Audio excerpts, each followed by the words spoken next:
The new economic policy in 1991 ആണ്. നിങ്ങൾ പലപ്പോഴായി നമ്മുടെ +1 തന്നെ പഠിച്ച ഒരു ഏരിയ ആണ്.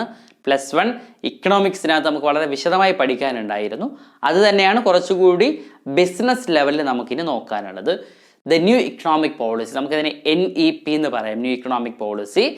ഈ ന്യൂ ഇക്കണോമിക് പോളിസിയിൽ പ്രധാനമായിട്ടും 3 കമ്പോണൻസ് ഉണ്ടായിരുന്നു. ആ കമ്പോണൻസിനെ നാം വിളിച്ചിരുന്നത് LPG എന്നാണ്. L means liberalisation, P refers to privatization and G refers to globalization. ഇങ്ങനെ 3 കമ്പോണൻസ് ഉണ്ടായിരുന്നു. ഈ 3 കമ്പോണൻസിൽ ആദ്യത്തെ കമ്പോണൻ്റ് ആണ് ലിബറലൈസേഷൻ. ലിബറലൈസേഷൻ്റെ മലയാളം നമുക്കറിയാം. ലിബറലൈസേഷൻ മീൻസ് ഉദാരവൽക്കരണം എന്നാണ്. ഇനി എന്താണ് ഇക്കണോമിക്സ് അല്ലെങ്കിൽ അതിൻ്റെ ബിസിനസ് മീനിങ് എന്ന് നമുക്ക് നോക്കാം. Economic liberalisation refers to deregulation and reduction of government control.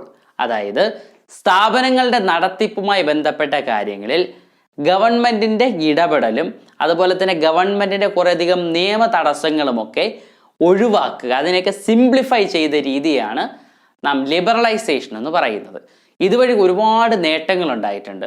അതായത് നമ്മുടെ പ്രൈവറ്റ് ഇൻവെസ്റ്റ്മെൻറ്റിന് കൂടുതൽ ഓട്ടോണമി, അതായത് കൂടുതൽ സ്വാതന്ത്ര്യം ലഭിക്കുകയുണ്ടായി. അതായത് കൂടുതൽ വേഗത്തിൽ പ്രൈവറ്റ് ഇൻവെസ്റ്റ്മെൻറ്റ് നടത്താൻ പറ്റുന്ന ഒരു സാഹചര്യം ഉണ്ടായി. അതുപോലെ തന്നെ പബ്ലിക് സെക്ടറിനെ വളരെ കുറച്ച് മാത്രം നമുക്ക് ഡിപ്പെൻഡ് ചെയ്താൽ മതി എന്നുള്ള നിലയിൽ കാര്യങ്ങളെത്തി. അതുപോലെ തന്നെ ഇന്ത്യയുടെ ഇക്കണോമിക് കണ്ടീഷൻസ്, ഇന്ത്യക്ക് കൂടുതൽ ഇൻ്റർനാഷണൽ ട്രേഡുമായിട്ട് കൂടുതൽ കോണ്ടാക്റ്റ് ഉണ്ടാക്കാൻ പറ്റിയിരുന്നു. അതുപോലെ ഇന്ത്യയുടെ ട്രേഡുമായി ബന്ധപ്പെട്ട അല്ലെങ്കിൽ ഇൻഡസ്ട്രീസുമായി ബന്ധപ്പെട്ട നിരവധിയായ റെസ്ട്രിക്ഷൻസ്, ആ റെസ്ട്രിക്ഷൻസ് ഒക്കെ ഒഴിവാക്കപ്പെട്ടു. ഇതൊക്കെയായിരുന്നു പ്രധാനമായിട്ടും ലിബറലൈസേഷനിൽ ഉണ്ടായിരുന്നത്. എന്നാൽ നമുക്ക് ആ ലിബറലൈസേഷനിലെ ഓരോ ഫാക്ടേഴ്സിനെ നമുക്ക് ചുരുക്കി ഇങ്ങനെ പറയാം. The very first one, abolishing the licensing requirements of the most of the industries. Liberalisation അങ്ങനെ പേര് കൊടുക്കാൻ തന്നെ കാരണമായിട്ടുള്ളൊരു കണ്ടീഷനാണിത്. അതായത് ഇൻഡസ്ട്രീസ് സ്റ്റാർട്ട് ചെയ്യുമ്പോഴുണ്ടായിരുന്ന ലൈസൻസിങ്ങിന് അനാവശ്യമായി ഉണ്ടായിരുന്ന കുറേ അധികം ലൈസൻസുകൾ അബോളിഷ് ചെയ്തു, ഒഴിവാക്കി. Second one, freedom in deciding the scale of business. ആ ബിസിനസ്, അവർ തുടങ്ങാൻ പോകുന്ന ബിസിനസ് ഏത് സ്കെയിൽ, അത് ഏത് രീതിയിലായിരിക്കണം, അല്ലെങ്കിൽ അതിൻ്റെ അളവ് അല്ലെങ്കിൽ അതിൻ്റെ വ്യാപ്തി ഏത് രീതിയിലായിരിക്കണമെന്ന് തീരുമാനിക്കുവാനുള്ള സ്വാതന്ത്ര്യം ആ ബിസിനസ്സുകൾക്ക് തന്നെ ലഭിച്ചു. Third one, freedom in fixing the price of the goods and services.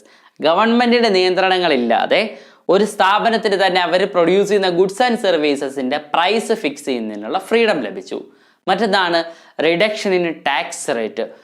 ഈ ലിബറലൈസേഷനിലൂടെ ഗവൺമെൻറ് ടാക്സ് റേറ്റിൽ വലിയ കുറവുകൾ വരുത്തിയിട്ടുണ്ട്. ആ കുറവുകൾ ആ ഇൻഡസ്ട്രികളുടെ അല്ലെങ്കിൽ ബിസിനസ്സിൻ്റെ വളർച്ചയ്ക്ക് കാര്യമായ സഹായം ചെയ്തിട്ടുണ്ട്. And last one, simplifying the procedure for export and import. അതായത് കയറ്റുമതിയും ഇറക്കുമതിയുമായി ബന്ധപ്പെട്ട നടപടിക്രമങ്ങൾ, അതിൻ്റെ പ്രൊസീജിയറൊക്കെ കുറച്ചുകൂടി സിംപ്ലിഫൈ ചെയ്തു. ഇതൊക്കെയായിരുന്നു ലിബറലൈസേഷനിലൂടെ ഇന്ത്യയിൽ നടന്നിട്ടുണ്ടായിരുന്ന, അല്ലെങ്കിൽ ഇന്ത്യൻ ഇക്കോണമിയിൽ വലിയ മാറ്റങ്ങളാണ് ലിബറലൈസേഷനിലൂടെ ഉണ്ടായത്. ഇനി നമുക്ക് നോക്കാനുള്ളത് ഗ്ലോബലൈസേഷനാണ്. ഗ്ലോബലൈസേഷൻ്റെ മലയാളം ആഗോളവൽക്കരണം എന്നാണ്. Globalisation means integrating the economy of a country with the world economy.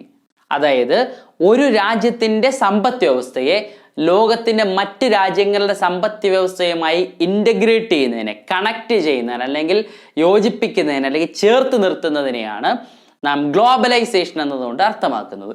Globalisation implies having the entire world as one market. ഏറ്റവും വലിയ പ്രത്യേകതയാണ് ഗ്ലോബലൈസേഷൻ്റെ കൺസെപ്റ്റ് ഇതാണ്.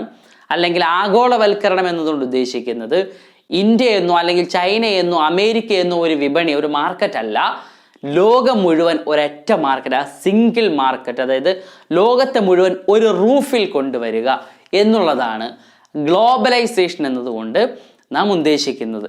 ഇന്ന് ഗ്ലോബലൈസേഷൻ്റെ ഏറ്റവും വലിയ ഗുണഭോക്താക്കൾ, അതിൻ്റെ ബെനഫിഷ്യറീസിൽ ഒരാളാണ് അല്ലെങ്കിൽ ഒരു രാജ്യമാണ് നമ്മുടെ ഇന്ത്യൻ ഇക്കോണമി എന്ന് നാം മനസ്സിലാക്കുക.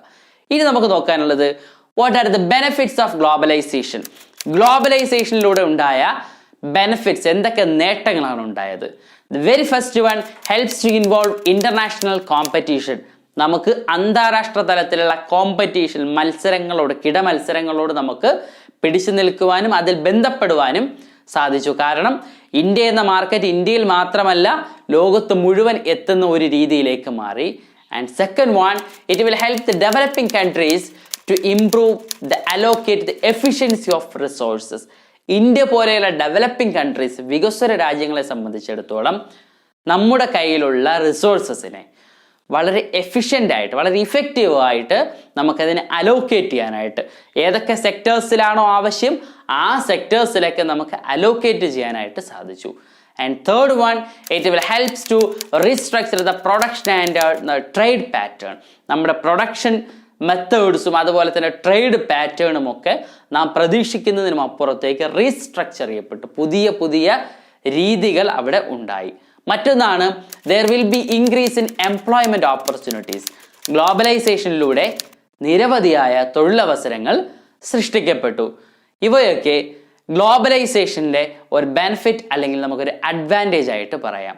ഇനി നാം ഗ്ലോബലൈസേഷനും അതുപോലെ തന്നെ ലിബറലൈസേഷനും പറഞ്ഞതുപോലെ ഒരു പ്രധാനപ്പെട്ട അല്ലെങ്കിൽ ഇതിനോട് ചേർന്ന് നിൽക്കുന്ന ഒന്നാണ് പ്രൈവറ്റൈസേഷൻ. ഇതിന്റെ മലയാളം സ്വകാര്യവൽക്കരണം എന്നാണ്. പ്രൈവറ്റൈസേഷൻ നമുക്ക് ഇങ്ങനെ മീൻ ചെയ്യാം, it is a process of reducing the role of public sector in economic activities of a country.